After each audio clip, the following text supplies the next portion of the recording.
Well, hello everybody. It's been a while since I made a real video, and there's a reason for that. Had a lot to do. Had a lot of traveling to do. My daughter graduated from high school, and she graduated actually in California. She lives in Florida because that's where her base of riding horses is, and Ocala. Then we had to fly her here. Then we all flew to California, had a great time. Oh my God. I never knew I'd like that California, but I did. I never thought I'd step foot in that state, but I enjoyed the heck out of it. It was very fun. It was beautiful. I don't hate California for what it is as a state, because it's beautiful. It's a very necessary state in our union.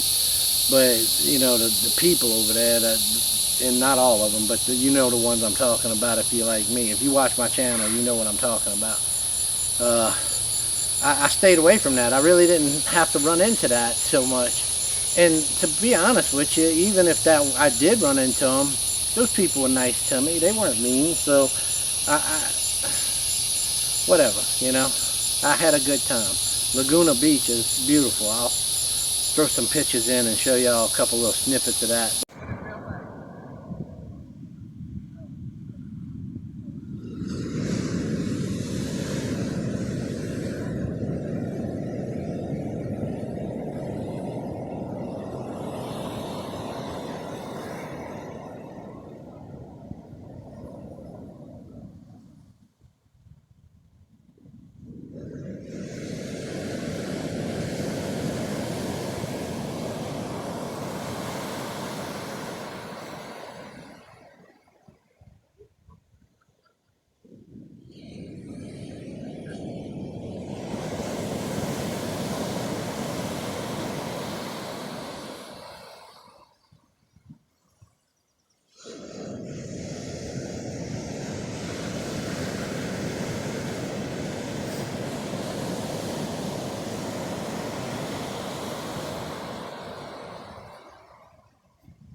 Anemones.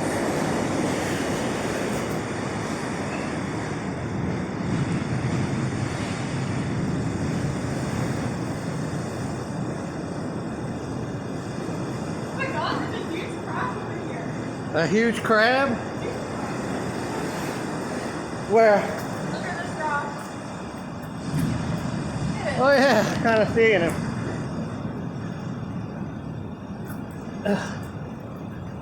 There's another little crab right there. Oh yeah. See it?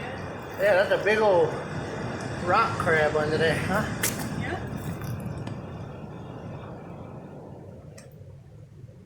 There you go. Where you are. Yeah. Is there more that way? Yeah, it's really dark though. Huh? It's really dark though. Oh, okay. Well, look. You want your shoes back on the rocks? Huh?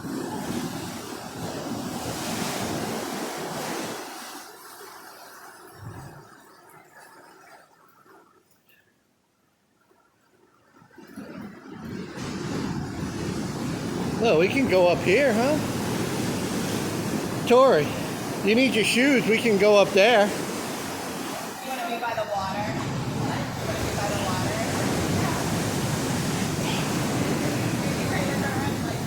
water? Be careful, don't suck you out. Be careful, don't suck you out.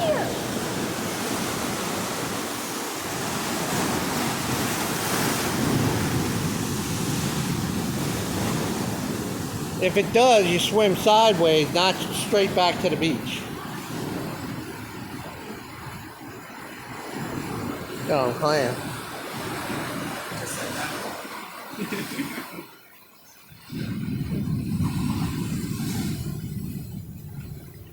That's hard going.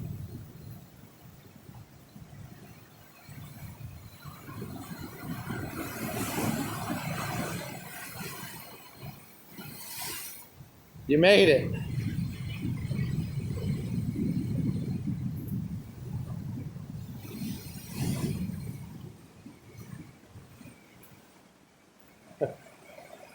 At the beach.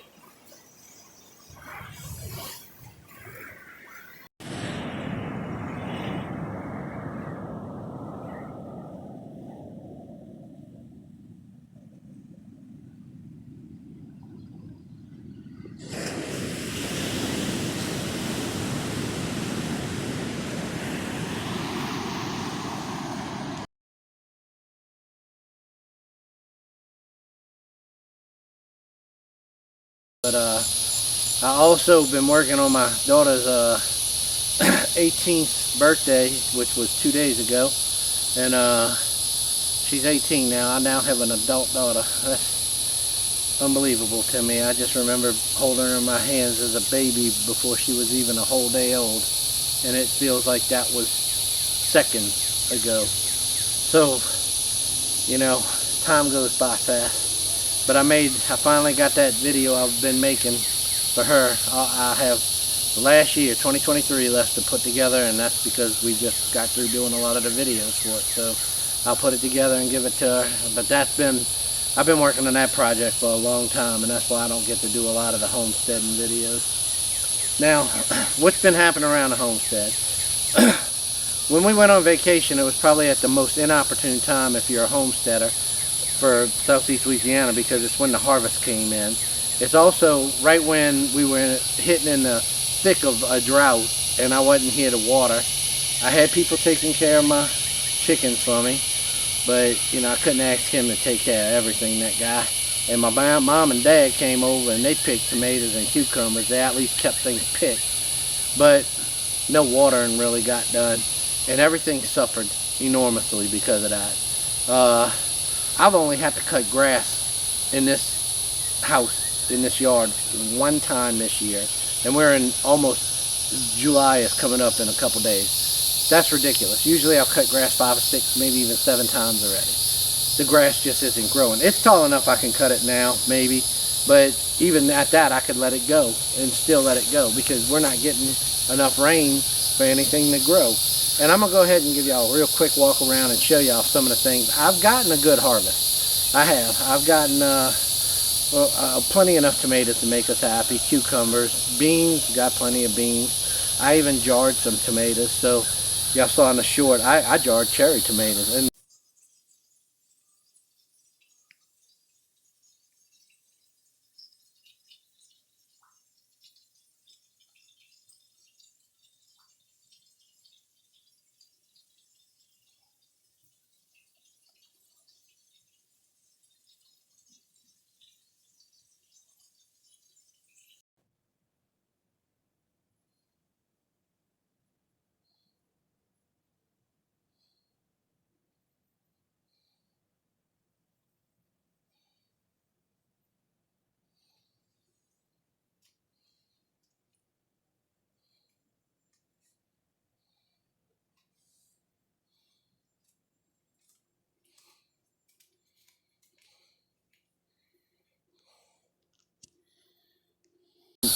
I'm gonna give y'all a real quick look.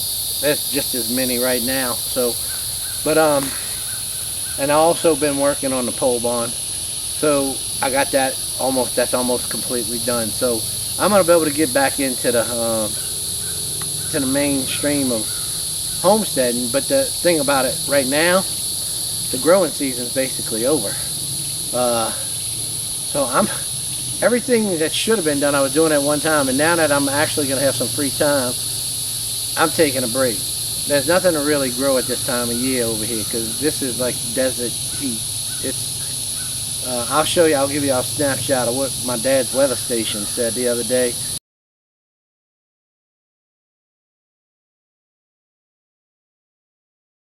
It's almost unbelievable what the heat index said it was. It said it was 135 at one time, and when he was talking to me, it was 129. That's heat indices.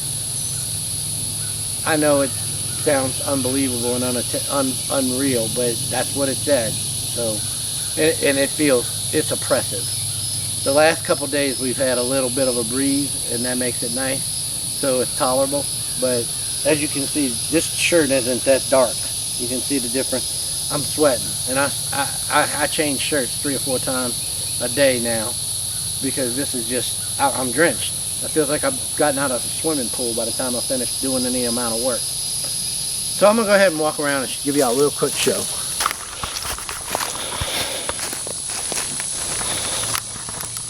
So we'll start off here in the raised bed gardens. I've cleaned up all the peas and stuff. Me and my wife did that. She actually helped me, which was nice. Real nice that she's helping me out now more and more around here. We got the the herb garden's doing great. Dill's doing awesome. I've used dill to pickle, and I got this is a volunteer pepper, and of course that's a chili pepper, so you can see how many peppers are on there. And that one's just doing great. Thai basil's doing awesome, and this mammoth basil is doing great. We've been making salads with that. That's awesome.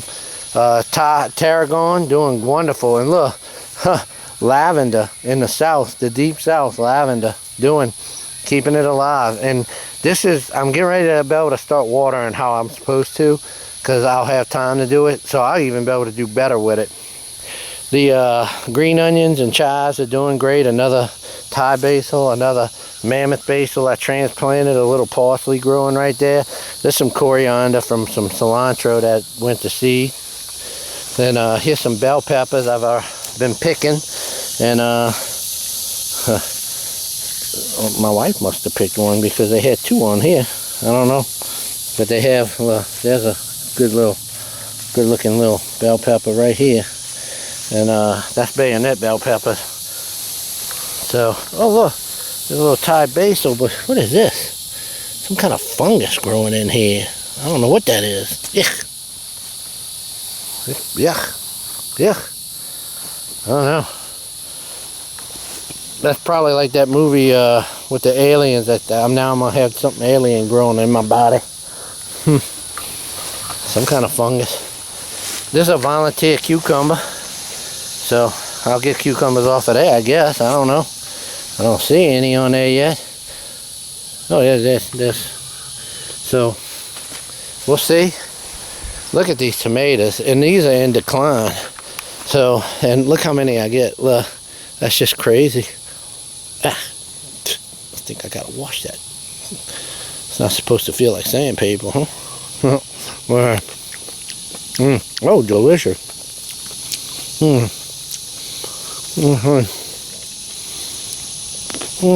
Oh man, that's a wonderful.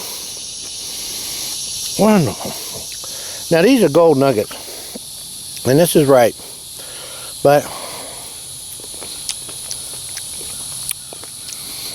they're good, but not my favorite. These sweet 100s, these are excellent. And then over here, let's see, there's mountain vineyards in there somewhere. There's ripe ones all over the ground. Let's see. I think this might be a mountain. Yeah, that's mountain vineyard right there. It's hard to tell sometimes between the mountain vineyards and the sweet 100s, but sweet 100s are better. Okay. My mortgage lifters, I have picked many of them, and these are the last few on there. I'm not really getting anything setting right now. Look at this. I say that and look there they are. I've been watering. We got a couple little cooler days in the lower 90s. We're still getting a few tomatoes on there, so yeehaw. Here's the super dupers. I got plenty of those so far. These are really done well. I still got some more coming. So, but just look how drought stricken they are. And oh, poor black crown. But look, are you kidding me? Huh, I might get another flush. Look at this. No, I think that one's got some blossoming rot on it though, and it does, so get rid of that. But look, there's some tomatoes right there. And I've gotten a plenty black crims, so delicious. These gardens, nothing happening. That's Malabar spinach coming up from seeds from the ones. I don't like that. I want to get rid of all of that. So you can see I've been pulling it. I don't like that stuff. I'm gonna get rid of it. Even still got a straggler onion in there too. I didn't know that. So got pretty much everything up. The rosemary doing all right, and got a couple little green onions and some chives growing in there that I'm gonna try and keep going. But other than that, that's the raised beds. Well, one more little red onion in there too. See it right there? So move on. Y'all see I'm walking towards the new in-ground garden, and I can see the problem. I had a video I took a little short earlier, so when I drove up they had some deer. So I drive up and this is what's in my garden.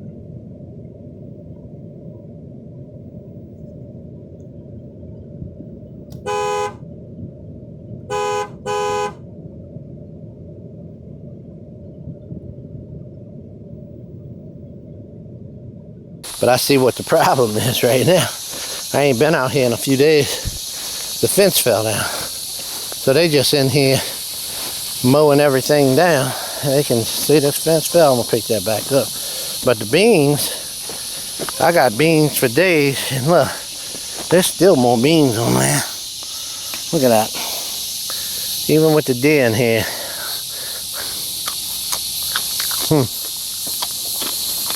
I don't mind grazing myself.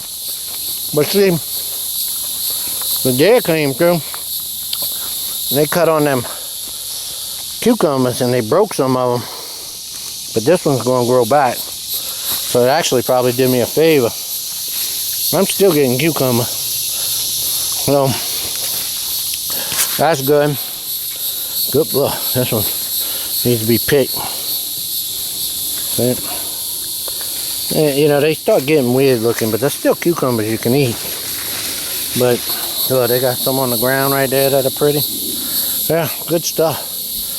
The tomatoes, they're in such decline because of the drought, and then look, bug damage. So, and then those stupid chickens eat them all. So, here we go.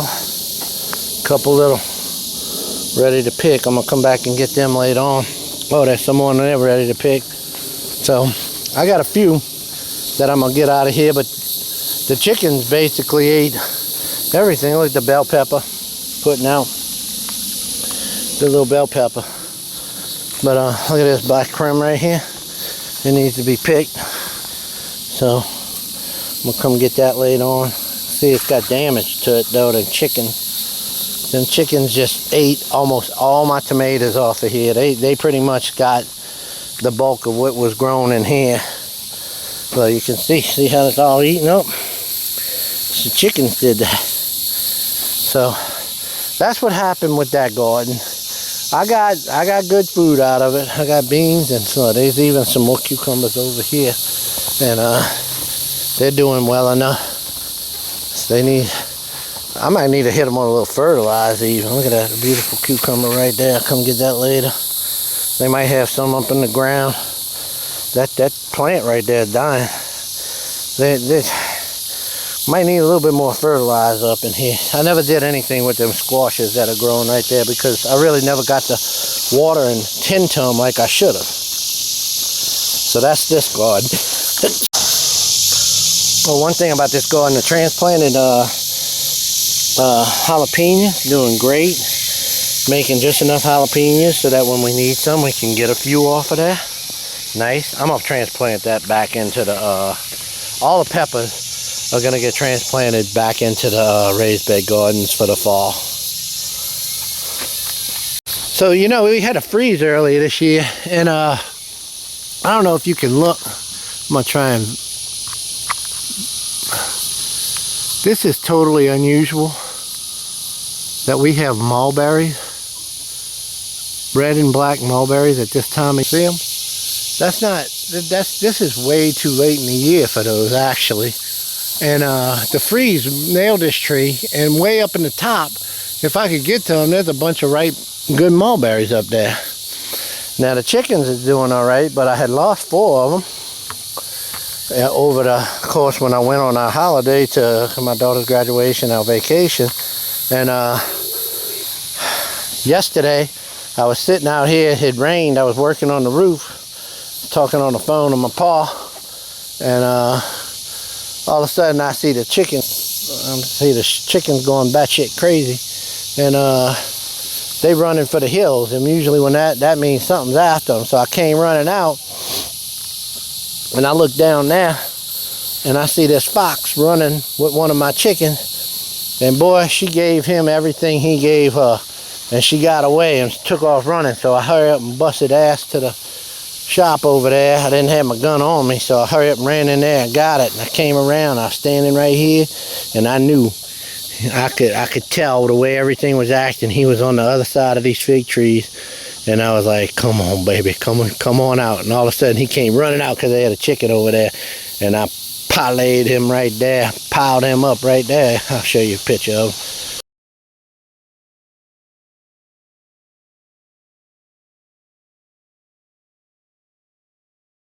That sucker's gone. So one of the major predators eating my chicken has been eradicated. Yeah, the last thing I'm going to show y'all is the corn. I picked most of it. I got a little bit we can eat. But while we were gone, the little bushy-tailed bastards came in here and really laid waste to it. Now, I still got a few I missed here. But, well, see, they didn't miss them. But if you pull in there, see, they still got a little corn that's still, that would be considered edible.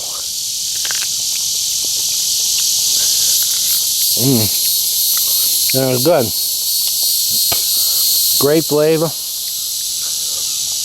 But I picked everything I could take back to the house and clean up. I ain't gonna get much.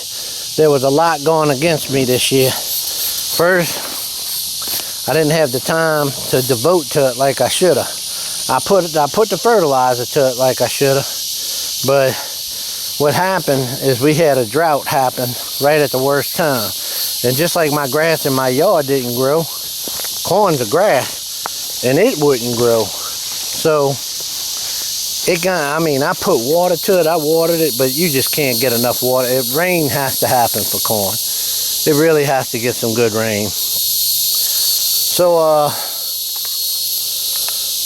I wasn't able to keep up with it. But I did see a bunch of ears coming out on it. So as soon as the ears started getting ready, well, I had to go on vacation now. I had to go to my daughter's graduation. And I said, I'll pick the corn when I get back. But when I get back, watch, I'm going to walk around. I'll show y'all. I know I'm going to run into it because it's all over the place. I saw 3 of them in here earlier. Look, you can see they drug it all the way over here. You see that ear right there? That's a squirrel drug it all the way over here. And you'll find the cobs strewn out around here in different areas. But I think they even eat the cobs. Look, see? Look at that. They were eating one right there. They were eating, look, they in this corner. They were really laying waste to it and eating a bunch. But look, over here by this tree. See? Cobs of corn. And squirrels ate it up. So I lost a lot of my corn crop to them squirrels. Look right here. Look on top of the fence. Little bushy-tailed bastards. But I knew this might happen with the way things were going to be timed with our trip. So I'm not too upset. This year I had ample harvest for what we needed to set back to replace what we had eaten over the past year and even add to it. And this would be what I consider a poor growing year. And we increased our stores. So just to let y'all know, you can do things, but even if you have a family and a full-time job, and I'm sick right now too. That's another thing. I caught a daggone cold and all that traveling. And what I'm trying to tell you. So in the end, what I'm trying to tell you is you don't have to be, if you're trying to learn how to do this homestead and stuff, you don't have to be a full-fledged homesteader like some of these big channels are. Just go at it and do your best. And what you can get out of it, get out of it. And in the end, you'll learn something. That way, if you ever do have to provide for yourself, well, you'll have those skills. And those skill sets will be developed better than what the regular Joe off the street has. So you don't always have to have the biggest win in the world to have a win. All right, thank y'all very much. I'll talk to y'all later. So y'all, this is another day. I'm going to pick something for my lunch for work today, but I wasn't able to get the outtake on the last one quite right. The sun made me look weird. It washed out everything, so I was going to re-record it on the morning before I go to work here.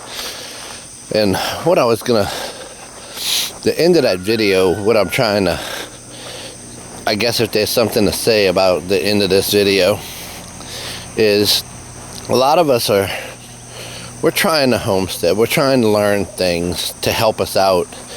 So in situations where something changes in our lives, where we need to self-sustain or become more self-sufficient, we'll be able to do it. Not all of us have everything we see in some of these videos from these monster homesteaders. The ones that are there, some of those people that have reached that point, we have to realize that I'm going to pinch one of these off. I don't need much.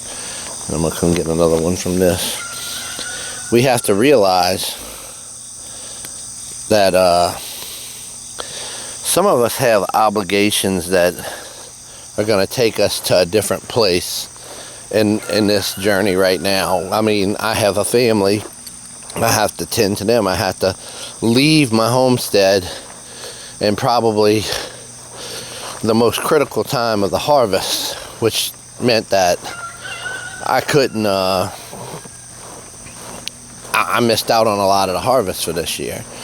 But that's just something that happens. I still got a lot of harvest. I really have. I was very fortunate to get a lot.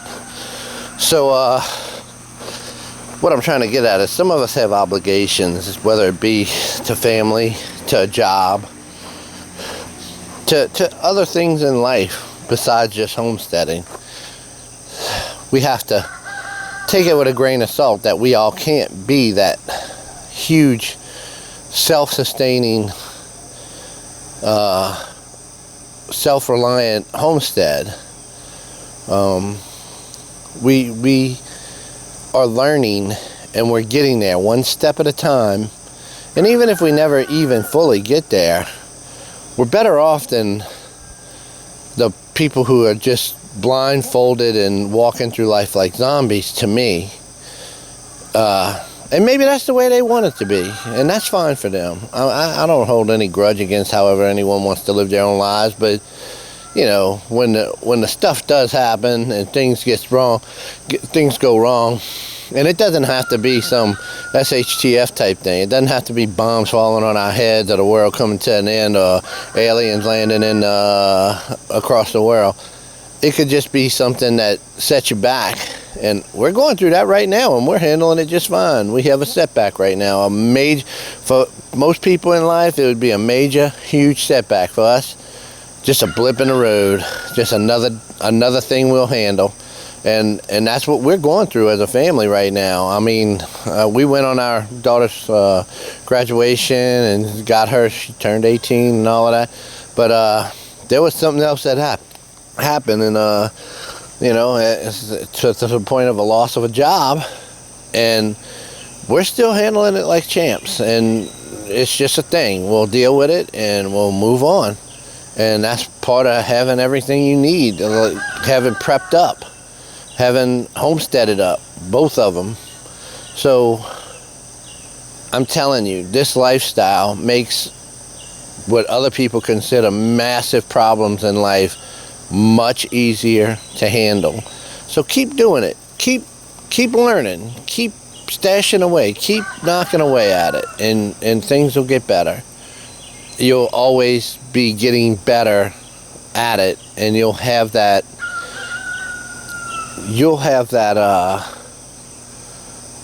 what I want to say, that one step up on everyone who doesn't do it. Anyway, y'all have a great day, and I'll talk to you later. Bye.